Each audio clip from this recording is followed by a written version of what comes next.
इस बीच बुधवार से भारत पर लगने जा रहे अतिरिक्त 25% पेनाल्टी टैरिफ का असर भारतीय करेंसी रुपए पर देखा जा रहा है। डॉलर का भाव 88 रुपए की तरफ बढ़ता जा रहा है। टैरिफ की वजह से भारतीय शेयर बाजार में विदेशी निवेशक लगातार बिकवाली कर रहे हैं, जिस वजह से रुपए में गिरावट और ज़्यादा बढ़ गई है। संभावना ये है कि रुपए की गिरावट को थामने के लिए रिजर्व बैंक बाजार में मध्यस्थता कर सकता है।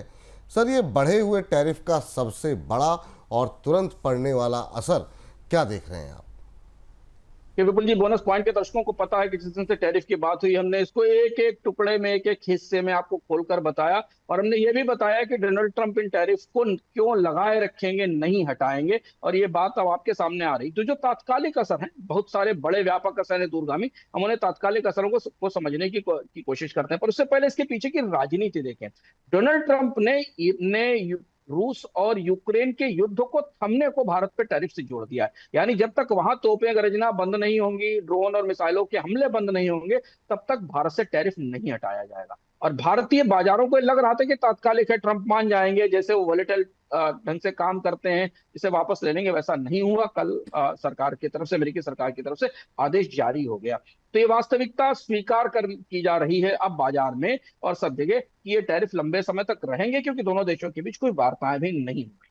तो जो तत्काल बड़े असर हमें दिखाई दे रहे हैं, और इसीलिए आज बाजार हमें इतना बेचैन दिखाई दिया विपुल जी, तत्काल जो बड़े दिखाई दे रहे हैं वो ये है कि अब अमेरिका के इंपोर्टर कपड़े, ऑटो पार्ट्स, जेम्स ज्वेलरी और सी फूड के ऑर्डर रद्द कर देंगे।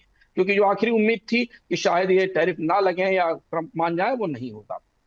इसका अब ये सारे ऑर्डर्स वियतनाम, बांग्लादेश और मैक्सिको की तरफ जाएंगे। उन्हें 30 से 35% का तो फायदा वैसे भी टैरिफ में मिल रहा है। और इससे भारत में, हम कितना भी इसको नकार लें कि नहीं असर नहीं पड़ेगा, कुछ नहीं होगा, लेकिन आपको अगले 15 दिन में, 20 दिन में इसका असर दिखेगा। कई जगह दिखने लगा है। कंपनियों के पास इन्वेंट्री पाइल अप होना शुरू होगी, वर्किंग कैपिटल की कमी होगी और उत्पादन में कमी दिखाई देगी। तो पहली चीज है। दूसरा, इसका सीधा असर नौकरियों पर पड़ेगा। ऐसा माना जा रहा है कि कपड़े, जूते, ज्वेलरी, ऑटो एंसिलरी उद्योगों में करीब करीब 10 से 15 लाख नौकरियां रिस्क में है। सूरत, तिरपुर, लुधियाना और पुणे पर सबसे ज्यादा असर पड़ेगा। छोटे और मझोले उद्योग, उनके लिए तो निर्यात करना इससे मुश्किल हो रहा है। रुपए पर बड़ा असर पड़ा। देखिए, आज रुपया 88 की तरफ बढ़ता दिखाई दिया। रुपए में तेज गिरावट थी, जबकि डॉलर में तेज गिरावट आई कल, फेड और डोनाल्ड ट्रंप के विवाद के बावजूद। लेकिन रुपया मजबूत है, आरबीआई को लगातार हस्तक्षेप करना पड़ेगा। और जैसे जैसे ये चुनौती बढ़ती जाएगी, रुपए पर दबाव बढ़ता रहेगा। कंपनियों की कमाई और पर संकट है, दिखाई दे रहा है हमको बाजार में। और अब तो ये स्थायी तौर पर अगले तिमाही, एक तिमाही तो इनकी खराब जाने की संभावना है। सबसे बड़ी बात ये कि जो भारत की ग्लोबल इमेज है, उसको अब चुनौती बढ़ती दिखाई देंगी। क्योंकि डोनाल्ड ट्रंप अब बाजार को अपने दोस्तों और अपने प्रतिद्वंदियों के बीच में बांटने की कोशिश करेंगे। और जहां भारत प्रतिद्वंदी के तौर पर सामने खड़ा दिखाई देगा, और जब तक ये युद्ध खत्म नहीं होता, तब तक शायद ट्रंप रियायत देने को तैयार नहीं होंगे।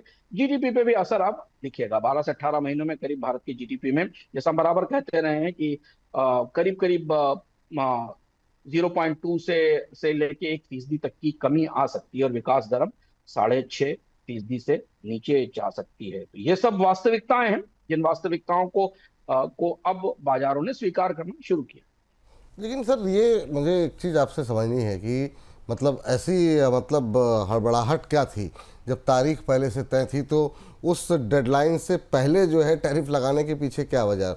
मतलब ये नाराज़गी है भारत के प्रति, कोई गुस्सा है, क्या वजह आप मान रहे हैं कि 24 घंटे की भी डेडलाइन जो है वो बर्दाश्त नहीं हुई?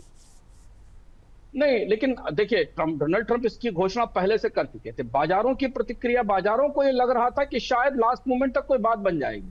25% तो हट ही जाएगा, 25% बना रहेगा, तो चलिए उसके साथ जी लिया जाएगा, टैरिफ के साथ। लेकिन डोनाल्ड ट्रंप ने उस 50% टैरिफ की पुष्टि कर दी, और इसके बाद और व्यापार वार्ता भी नहीं थी भारत की तरफ से। जबकि कल भी यह बात कही गई थी, आप याद करिए, कि भारत व्यापार वार्ताओं के लिए तैयार है, खुला खुला है। मतलब इसका मतलब कि भारत व्यापार वार्ताओं से बाहर नहीं हुआ था। तो आज बाजार ने कोई रियलिटी, वास्तविकता समझ में आ गई कि भाई रिश्ते अब ऐसे इस इस बिंदु पर पहुंच गए जहां वापसी में लंबा समय लगेगा। और इसीलिए आपने देखा कि फॉरेन इन्वेस्टर्स, जिन्होंने लगातार बिकवाली की थी, और अपनी बिकवाली आज बढ़ा दी, और इसीलिए हमें रुपए पर दबाव दिखाई दिया। तो अब अभी तो भारत और अमेरिका के व्यापार रिश्तों की जो ढलान है, या जो जो चुनौती है, वो बहुत गहरी होती दिखाई दे रही है। और इसे पुष्ट करने के लिए डोनाल्ड ट्रंप और उनके सलाहकार हर दूसरे दिन कुछ ऐसा बयान भी दे रहे हैं जो ये साबित करता है कि ये फैसला किसी गुस्से में, किसी उत्तेजना में नहीं, बल्कि बेहद सोच समझ के लिया गया। और जैसा मैंने शुरुआत में कहा कि रूस को सजा देने के लिए अमेरिका भारत को सजा दे रहा है, रूस युद्ध बंद कराने के लिए। और ये बिल्कुल अनोखा अपने तरीके का अजीबो गरीब पैमाना है अमेरिका का जो उसने लागू किया है। तो अब तो भारतीय बाजारों को इस बात को, इस झटके की को सहने की तैयारी करनी होगी। इसीलिए आज हमने बाजारों में अचानक ये बेचैनी भरी गिरावट और घबराहट देखी थी। सवाल अब बाजार पे आते हैं सर कि बाजार के अंदर जो इस समय पैनिक मचा हुआ और जिस तरह की गिरावट देखने को मिली, ये क्या अभी आपको लग रहा है कि अब चूंकि आज तो पहला दिन था, अब आगे और दबाव बढ़ेगा या फिर बाजार इसको काफ़ी हद तक फैक्टर इन कर चुका है? आप कैसे देख रहे हैं बाजार को अभी? मुझे लगता है बाजार फैक्टर इन कर चुका होता तो आज नहीं गिरता, क्योंकि बाजार को ये पता था कि टैरिफ आने वाले हैं। पर बाजार की कहीं एक हल्की सी फेंट सी उम्मीद थी कि शायद लास्ट मोमेंट पे डोनाल्ड ट्रंप इसे 15 दिन के लिए बढ़ा दें, जैसा कि ट्रंप ने पिछले अपने कार्यकाल में बार बार किया है। तो बाजार को आज जो शॉक लगा वो ये लगा कि नहीं भाई कुछ नहीं हुआ, उम्मीद सारी खत्म हो गई। अब बाजार इसके जो जमीनी असर है उनको फैक्टर इन करना शुरू करेगा, क्योंकि अब वो किस उद्योग पर कितना असर पड़ेगा, कितने निर्यात में असर होगा, और अब बाजार इसके थोड़े लॉन्ग टर्म, मीडियम टर्म असर को अंडरस्टैंड करने की कोशिश करेगा। अगर अगले 1 महीने 1.5 महीने के अंदर कोई बातचीत नहीं होती दोनों देशों के बीच में, तो अब ये कि कंपनियां कहाँ शिफ्ट करेंगी। बहुत सारी कंपनियां भारत से उत्पादन शिफ्ट करने की कोशिश करेंगी, मैक्सिको में, वियतनाम में अमीरात में।